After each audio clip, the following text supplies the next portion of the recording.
మా పవన్ కళ్యాణ్ గారు 21 స్థానాల్లో పోటీ చేసి 100% స్ట్రైక్ రేట్ తోటి ఏదైతే గెలుపొందామో ఆ విజయోత్సవాలని వాళ్ళు మేము మా గ్రామం తుమ్మలపాలెం గ్రామంలో మేము జరుపుకుంటా ఉన్నాము. అదేవిధంగా జనసేన సపోర్ట్ తోటి కనీవిని ఎరుగని విధంగా మైలవరం రాజకీయ చరిత్రలో లేని విధంగా 42,000 మెజార్టీతో మీరు కావాలంటే చూసుకోవచ్చు, గత ఎన్నికలన్నీ చూసుకోవచ్చు, ఎవరికి కూడా అంత మెజార్టీ రాలేదు. జనసైనికులు మమేకమై మా పార్టీయే పోటీ చేస్తుంది అనే విధంగా పనిచేసి రాష్ట్రంలో ప్రభంజనం సృష్టించారు. ఇవాళ జనసేన పార్టీ పవన్ కళ్యాణ్ గారు పోటీ చేసి 21 స్థానాలు 100% స్ట్రైక్ రేట్తో గెలవటం, అదేవిధంగా మేము మద్దతు ఇచ్చినటువంటి ఎన్డీఏ కూటమి అభ్యర్థులు కూడా అత్యంత మెజార్టీతో గెలవడాన్ని మేము విజయోత్సాహంతో అందరికీ గ్రామంలో అన్నదానాన్ని ఏర్పాటు చేశాము. పెద్ద ఎత్తున ప్రజలంతా కూడా పాల్గొనడం జరిగింది. పక్క గ్రామాల నుండి నాయకులు కానివ్వండి, అదే కూటమి అభ్యర్థులు కానివ్వండి వచ్చి మమ్మల్ని అభినందించడం కూడా జరుగుతూ ఉంది. మరి పవన్ కళ్యాణ్ గారు ఏదైతే చెప్పారో నలుగురితో కలిసి ఉండాలని చెప్పి అందుకనే అన్నదానాన్ని ఆయన స్ఫూర్తితోటి సేవా స్ఫూర్తితో చేయడం కూడా జరుగుతూ ఉంది. ఈరోజు మాకు చాలా సంతోషంగా ఉంది. పవన్ కళ్యాణ్కి డిప్యూటీ సీఎం అలాగే వివిధ మంత్రిత్వ శాఖలు ఇచ్చారు, ఎలా ఫీల్ అవుతున్నారు? చాలా సంతోషంగా ఉందండి. డిప్యూటీ సీఎం ఇవ్వడం, తర్వాత మంత్రిత్వ శాఖలు ఇవ్వడం కూడా చాలా సంతోషంగా ఉంది. నేనైతే వ్యవసాయ మంత్రి కూడా ఆయనకి ఇస్తే బాగుండేది, రైతులకి ఇంకా మంచి న్యాయం జరిగేదేమో అని చెప్పి నేను అనుకున్న. విద్యా, వైద్యం, వ్యవసాయం ఈ 3 రంగాలు పవన్ కళ్యాణ్ గారు తీసుకుంటే సమన్యాయం జరిగేదని చెప్పి నేను అనుకుంటున్నాను. ఆయనకు ఉన్నటువంటి ఆసక్తి ఎక్కువ పర్యావరణం మీద ఉంటుంది. అలాగే మా కులమతాలను కలిపే ఆలోచన విధానంలో మా సిద్ధాంతాల్లో ఒకటైనటువంటి పర్యావరణం కూడా, కాబట్టి ఆయన ఆ శాఖని ఎంచుకోవడం కూడా జరిగింది. ఇవాళ రాబోయే రోజులు ఇప్పటికి ఆల్రెడీ మనం కూలర్లు పెట్టుకొని, ఫ్యాన్లు పెట్టుకొని, ఏసీలు పెట్టుకొని గాలి పీలుస్తూ ఉన్నాం. రాబోయే రోజుల్లో అది కూడా పరిస్థితి ఉండదు.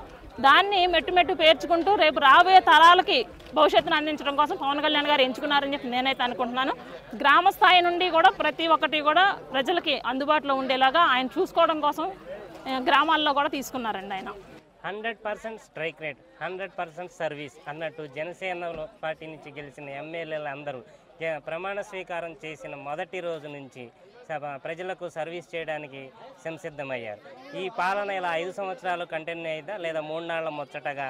అలా ఏం ఉండదండి. ఎందుకంటే మాకు ఏ పదవులు లేనప్పుడే, ఈవెన్ ఒక వార్డు మెంబర్ కూడా లేనప్పుడే మేము ప్రజల్లో కరోనా టైంతో సహా ప్రజల్లోనే ఉన్నాం, ప్రజల పక్షాన్ని పనిచేస్తాం, ప్రజలకు సేవ చేసాం. అలాంటిది మాకంటూ ఒక ఆయుధం, ఇప్పుడు యుద్ధం చేసే వాళ్ళకి ఆయుధం అవసరం, ఆయుధం లేకుండానే మేము యుద్ధం చేసాం. కానీ అలాంటిది మాకు పదవి అనేటువంటి ఒక బాధ్యతలు వచ్చినప్పుడు ఖచ్చితంగా ప్రజలకు న్యాయం చేసే దానిలోనే మేము ఉంటాం తప్ప అవినీతికి అలాంటి వాటికి 100% మా వాళ్ళు పాల్పడరు. పవన్ కళ్యాణ్ గారు కూడా పిలిచి, నేనైతే ఆ క్లాస్ చూసి ఒక ఎల్కేజీ పిల్లల క్లాస్ లాగా నేను అనుకున్నాను ఆయన మాట్లాడుతూ ఉంటే. అలా మనం ఎలా ఉండాలి, రాబోయే రోజుల్లో ప్రజలకి ఎలాగా మమేకం అవ్వాలనే విషయాన్ని కూడా వాళ్ళకి చెప్పడం కూడా జరిగింది. అట్లాగే మా జన సైనికులు కానివ్వండి, జనసేన నాయకులు కానివ్వండి, ప్రతి ఒక్కళ్ళు కూడా సేవా దృక్పథం కలిగిన వ్యక్తులు. ఫస్ట్ ఆఫ్ ఆల్ రాజకీయాల్లో ఏదో దండుకోవాలని చెప్పి వచ్చేటువంటి మనుషులు కాదు, సేవా దృక్పథం కలిగిన వ్యక్తులు. ప్రజలకు సేవ చేయాలని ఇంటెన్షన్తోనే వచ్చారు, చేస్తారు 100%. ఇంతకుముందు యువత అంతా సినిమా ఆడియో ఫంక్షన్లకి ఎప్పుడు జరుగుతాయా అని ఆతృతగా ఎదురు చూసేవాళ్ళు. ఈసారి అసెంబ్లీ సమావేశాలు ఎప్పుడు జరుగుతాయా, మా అధినేత ఎప్పుడు వస్తాడని ఎదురు చూస్తున్నారు. ఈ మార్పు రాష్ట్రంలో దేనికి సంకేతం అంటారు? రాష్ట్రంలో ఇంతకుముందు ఏంటంటే ఒక అభిమానులుగా ఉన్నారండి, అభిమానుల నుండి ఓటర్లుగా మారారు, ఓటర్ల నుండి నాయకులుగా మారారు.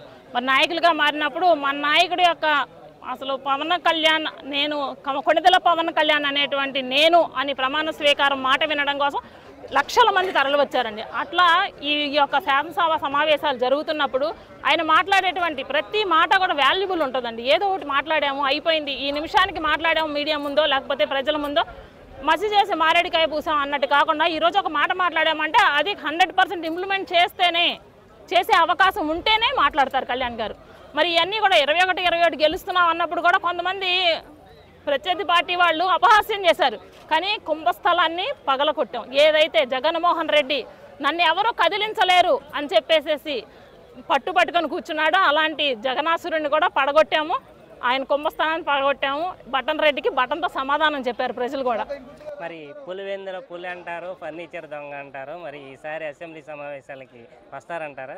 వస్తారండి, ఎందుకు రారు? మరి ఏమేమైతే దొంగదానం చేశారో వాటన్నిటికీ అంతకుముందు గత ప్రభుత్వంలో ఆయన ఉన్నప్పుడు కూడా ప్రతిపక్ష పాత్ర పోషించాల్సినటువంటి వ్యక్తి ముద్దుల యాత్ర చేసుకుంటా రోడ్ల తిరిగారండి. ఆయన నేనైతే ఏమనుకున్నానంటే ఆయన వెళ్ళి తిరిగి రారనుకున్నాను. లండన్ వెళ్ళారు కదా, అసలు ఇప్పుడు రారు తిరిగి అనుకున్నాను. కానీ వచ్చారు. అది ఇప్పుడు వెళ్ళిపోవడానికి కూడా అవకాశాలు ఉన్నాయి, లేకపోలేదండి. నాకు 2 నెలల క్రితం డిబేట్లో అడిగితే ఎక్కడికి వెళ్తాడు, మేము ఎక్కడికి వెళ్ళలేము అని చెప్పాం. బెయిల్ మీద వెళ్ళాడు కాబట్టి అనుకున్నాం, కానీ వెళ్ళడానికి కూడా అవకాశాలు ఉన్నాయి, పారిపోవడానికి. పులివెందుల పులి కాదండి, పిల్లి. పిల్లి కూడా వీధి గుమ్మాలమ్మడి తిరుగుతుంది చూసారా, ఆ పిల్లి అనమాట. పిల్లి కొన్ని పిల్లులు పెంపుడు పిల్లులు ఉంటాయి, ఆటికున్న విలువ కూడా ఆయనకి లేదు. పులి లేదు, ఏమి లేదు. మేకవన్న పులి అనమాట, అంతే. లేనటువంటి మేకపోతు గాంభీర్యాన్ని ప్రదర్శిస్తూ ఉంటాడు తప్ప, ఉత్తర కుమార ప్రగల్భాలు తప్ప అక్కడ ఏమీ ఉండదు.